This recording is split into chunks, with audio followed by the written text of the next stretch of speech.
জি, আমাদের আর 4টা ম্যাচ বাকি আছে। সো আমরা চেষ্টা করতেছি ম্যাচ বাই ম্যাচ যেতে, এবং আমাদের টার্গেট হলো প্রত্যেকটা ম্যাচ আমরা যাতে জিততে পারি। আমরা ভালো ফ্লোতে আছি আলহামদুলিল্লাহ। লাস্ট 2 ম্যাচ হেরে আমরা একটু ব্যাকফুটে ছিলাম। সো মাস্ট নিডেড উইন ছিল আমাদের জন্য। সো আলহামদুলিল্লাহ যে আমরা ম্যাচটা জিততে পেরেছি। এবং আপনি যদি ব্যাটিং ইউনিট দেখেন, অ্যাজ এ ব্যাটিং ইউনিট সবাই কন্ট্রিবিউট করেছে। বলার যদি দেখেন সবাই কন্ট্রিবিউট করেছে। সো এটা টিমের জন্য একটা খুব ভালো সাইন যে টিমের সবাই একসাথে পারফর্ম করছে। ব্যাটিংয়ে আপনি আজকে কি করলেন? প্রথম বলেই হয়তো জিরোতে একটা লাইফ পেয়েছিলেন, ওখান থেকে তাহলে আপনার প্ল্যানটা খুব অ্যাটাকিং অনেকগুলো গিয়েছিল, প্ল্যানটা কি? না, আমার চেষ্টা ছিল যেটা যে আমাদের মানে শুরুটা মানে স্টার্টিংয়ে আমাদের হায়দার থাকে, ক্লার্ক থাকে। সো আমার জন্য জবটা অনেক ইজি হয়ে যায়। সো আমি চেষ্টা করি বলে মেরিট অনুযায়ী খেলতে। আমরা একটা বড় পার্টনারশিপ করতে চাই উপরে, যাতে আমাদের নিচের ব্যাটসম্যান যারা আছে তাদের জন্য পরে কাজটা ইজি হয়ে যায়। ভাই এটা বলে একটা ভালো ম্যাচ গেল আপনার, কি বললেন, উইকেট নিলেন, বাট একটু স্পেশাল। তো সব মিলিয়ে অ্যাসেস করছেন কিভাবে এই আজকের পারফরম্যান্সটা?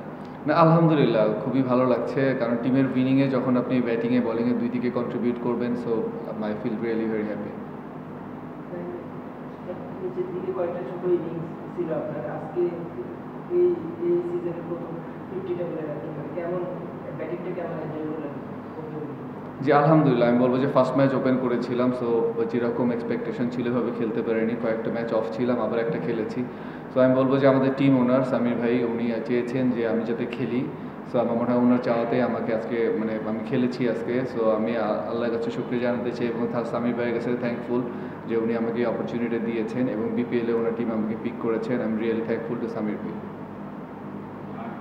খালেদের বোলিং নিয়ে একটু যদি বলতেন, ও আজকে শার্প কয়েকটা ডেলিভারি দিয়ে ওভারঅল ওর একটা family tragedy Khaled is very strong man. Mentality যদি আপনি চিন্তা করেন, ফিজিক্যালি মেন্টালি সে খুবই স্ট্রং একটা ছেলে। কারণ একটা ছেলে সবাইকে একদিন যেতে হবে, এটা খুব অবভিয়াস একটা জিনিস। তো ওর মা মারা গিয়েছে, জিনিসটা নেওয়াটা অত ইজি না। সো আমি বলবো যে ও যে ধরনের মেন্টালিটি শো করেছে, আমি বলবো এটা মানে ব্রিলিয়ান্ট। সে যে ধরনের বলিং করছে ও, এবং পুরো বিপিএলে লাস্ট কয়েকটা ম্যাচ, শুধু 1-2টা ম্যাচ মনে হয় সে একটু ভালো করতে পারেনি, ওভারঅল সব ম্যাচে খুবই ভালো বলিং করেছে। সো এই ধরনের বলিং যদি করতে থাকে আমরা টিমের মানে চিটাগাং কিংস খুবই মানে হেল্পফুল হবে চিটাগাং কিংস এর ভালো রেজাল্টের জন্য খালেদের দ্বারা। Thank you. Thank you.